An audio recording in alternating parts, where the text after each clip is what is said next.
Hello and welcome to Workers' Comp Unwrapped, the podcast that simplifies workers' compensation for physicians. So, let's get started. Welcome to Season 3, Episode 27 of Workers' Comp Unwrapped. I'm your host, Anique. And I'm Angela. It's great to be here. And Angela, you've got, 15 years of experience in this industry? That's right. Seen a lot of changes. I bet. Today we're tackling denial trends in 2025. What data says about WC payment risk. We've got this massive stack of industry reports here. We do. And they're all focused on where workers' comp claims are, where they're going to die in 2025. This isn't just about billing mistakes anymore. Not at all. It's a completely different mindset. Our mission today is really to unpack this. We want to identify what we're calling critical payment risk signals. Exactly. I mean, we used to see denials as just friction, an administrative headache you just had to fight through. Necessary evil. Right. But the analysis for 2025 shows something much more strategic. Denials are now a direct signal of where payers are focusing their scrutiny. And where providers are exposed. And where their front-end systems are just failing. And while things vary by state, the big themes, the why behind the denial, they're surprisingly consistent. That consistency is what makes it so powerful, right? Yeah. It means we can almost predict where the next fight is going to be. Almost. So let's start right there with predictability.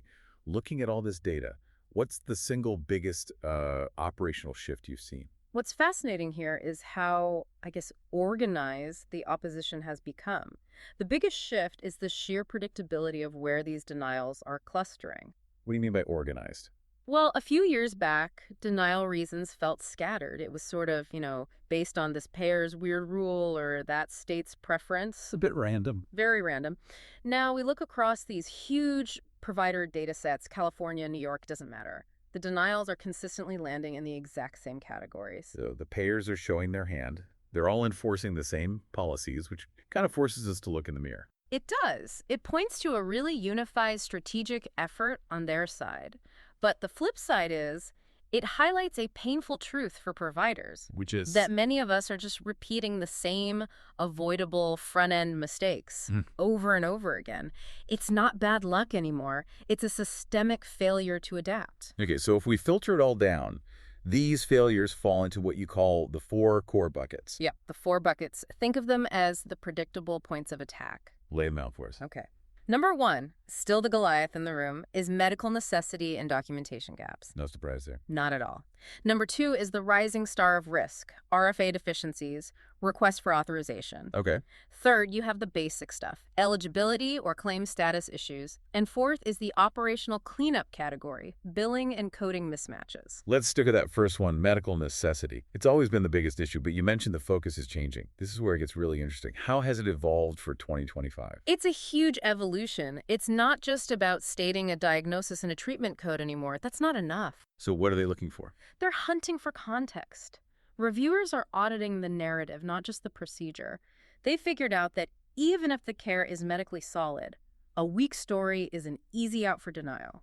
So if they're looking for that complete narrative, what specific elements are providers consistently leaving out of the story? We found 4 things specifically that reviewers are told to look for. First is functional impact. So not just the patient has a back injury. No, it's the injury limits the patient from lifting more than 5 pounds, which is a core part of their job as an inventory clerk. Without that functional piece, a claim can die right there. It immediately connects the treatment back to the workplace. Exactly. Which leads to number 2, relevance to work status. Why is this treatment right now going to help them get back to work? If that link is missing, a red flag goes up. Okay, what's number 3? Objective findings. This is critical. Subjective complaints from the patient aren't enough. Reviewers need numbers, quantifiable evidence. Like a range of motion measurement or a test result. Exactly. And the 4th element sort of ties it all together. It's a clear treatment rationale. You have to justify why you chose this specific treatment, for how long, and what the measurable goal is. So providers really need to treat every single note like it's going to be cross-examined. They do. And the cruel irony the data shows is that most of these denials are not because the care was bad. That's the critical takeaway here. It's not about inappropriate medicine. It's about incomplete narratives. You could be giving perfectly reasonable care, but if your documentation is missing one of those 4 things, you've handed the payer a legally defensible reason to say no. That vulnerability leads us right into the RFA roadblock, request for authorization. We're seeing these denials spike in the analytics. Why is this pre-care failure point growing so fast? It's because the whole game around the RFA itself has changed. How so? Payers are no longer treating RFAs as, just an administrative form to start the clock. They're treating them as decision documents. Decision document. Yes. The initial RFA is now seen as the provider's first and best chance to justify the care before it's even delivered. If that document is weak, utilization review kicks in immediately. And that's the clinical gatekeeper, the nurse or doctor the payer hires to evaluate the request. Correct. So if that RFA is your first line of defense, what are the specific mistakes that are just torpedoing these requests right out of the gate? The data points to 4 really common failures. The first is just generic or copy-paste RFAs. If it looks like a template your EHR spit out with no patient-specific details, it gets flagged instantly. It fails that narrative test before it even begins. It does. The second is no explanation of why the service is needed now. If you ask for an MRI 6 months after an injury, you have to justify the timing. Right. Did something get worse? Did a prior treatment fail? Exactly. If that urgency is missing, it just looks like you're fishing. The third failure is no connection to prior treatment outcomes. So if you're asking for more physical therapy, you have to say what the first round of therapy accomplished and why you need more.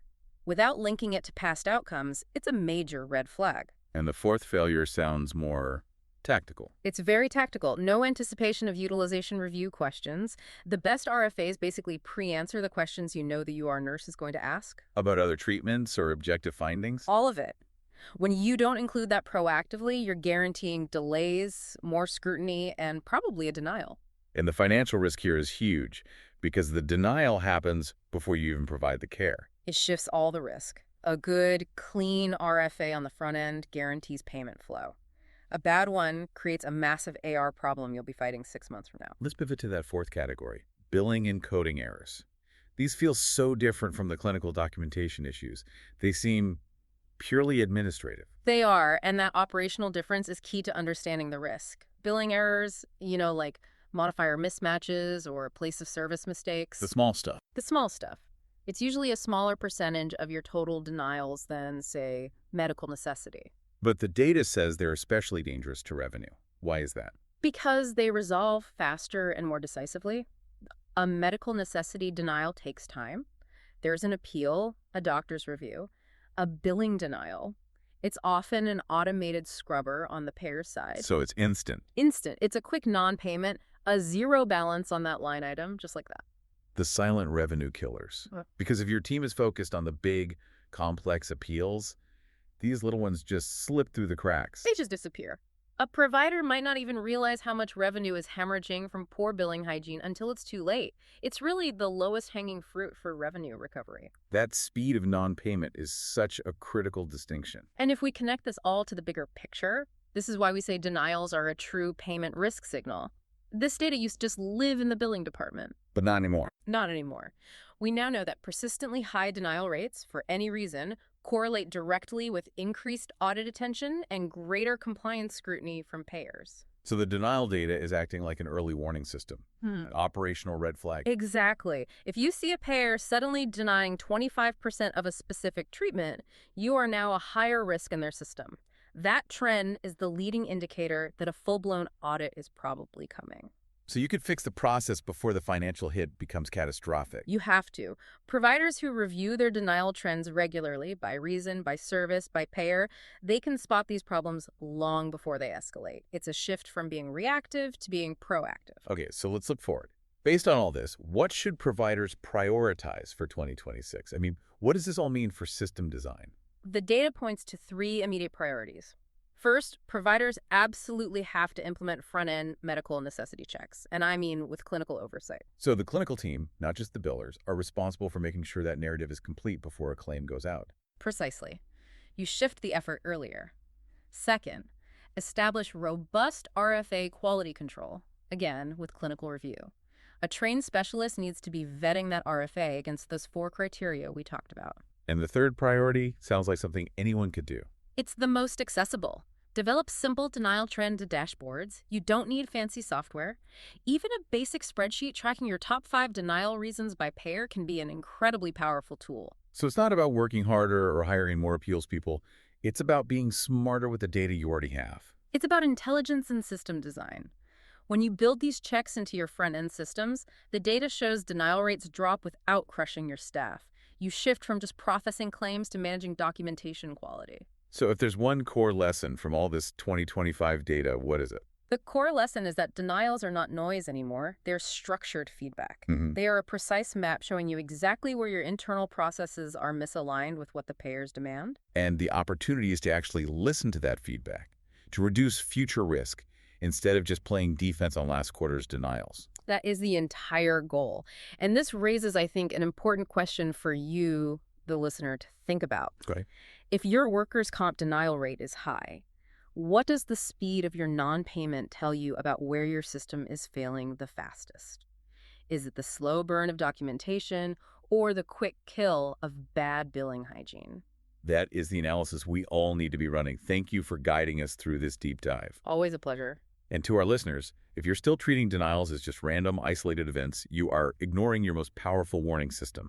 We hope this deep dive helps you turn that data into action. Thanks for listening to Workers' Comp Unwrapped. If you found value in today's episode, subscribe and share with fellow doctors. Stay informed and keep making a difference in your patient's care.